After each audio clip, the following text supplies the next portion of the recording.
Creating beautiful pottery doesn't always require a fancy kiln. You can fire your pieces right at home using simple methods. These techniques have been used for centuries.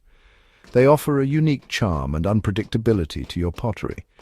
Let's explore some easy DIY methods for firing pottery without a kiln. We'll look at 3 methods: raku firing, pit firing, and using a kitchen oven. Each has its own advantages and challenges. Understanding these will help you choose the best method for your project. Safety is key when working with fire and heat. Always take necessary precautions. Wear protective gear like gloves and safety glasses. Ensure you have a well-ventilated area. It's important to follow instructions carefully and prioritize your safety. Let's discover the joys of firing pottery without a kiln. Raku firing is a traditional Japanese technique known for its dramatic results. It involves quickly heating pottery to high temperatures. Then you rapidly cool it, creating unique and beautiful effects. The process begins with bisque firing your pottery. Bisque firing is an initial firing that hardens the clay band. Then you glaze your piece and place it in a specialized raku kiln. This kiln heats up rapidly, reaching temperatures between 1650 and 1940 degrees Fahrenheit. Once the glaze melts, you remove the pot from the kiln. You then place the red-hot pottery into a container filled with combustible materials like sawdust or newspaper. This rapid cooling creates a reduction atmosphere. It produces stunning metallic finishes and crackle patterns. Raku firing requires specific equipment and safety measures. You need a heat-resistant space and proper ventilation. The process involves handling extremely hot objects, so always wear protective gear and work with caution. Pit firing is one of the oldest known methods of firing pottery.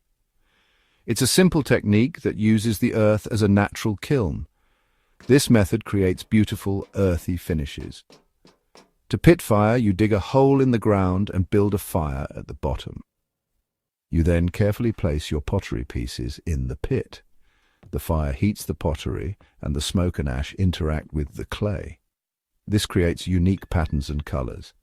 Pit firing typically requires lower temperatures than raku firing.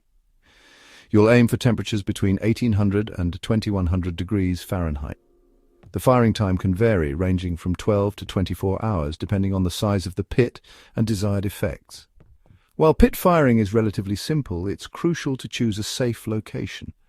Ensure the area is clear of flammable materials and has good ventilation. The unpredictability of this method adds to its charm. Each piece emerges from the pit with its own unique story etched onto its surface. Did you know you can fire small pottery projects in your kitchen oven? While not suitable for all clay types, it's a convenient option for beginners. This method works best with air-dry clay or clay specifically designed for low-temperature firing. You'll need to let your pottery air-dry completely before firing.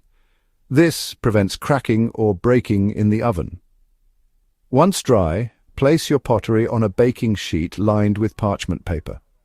Set your oven to a low temperature around 250 degrees Fahrenheit. The firing time will depend on the thickness of your pottery. Generally, it takes 1 to 3 hours. Remember, this method won't produce the same results as a kiln or other firing techniques. It's best suited for small decorative items or experimenting with air-dry clay. You can't achieve high fire glazes in a kitchen oven. However, it's a fun and accessible way to experience the magic of pottery firing at home. If you enjoyed this video, please like, subscribe and share for more great pottery videos.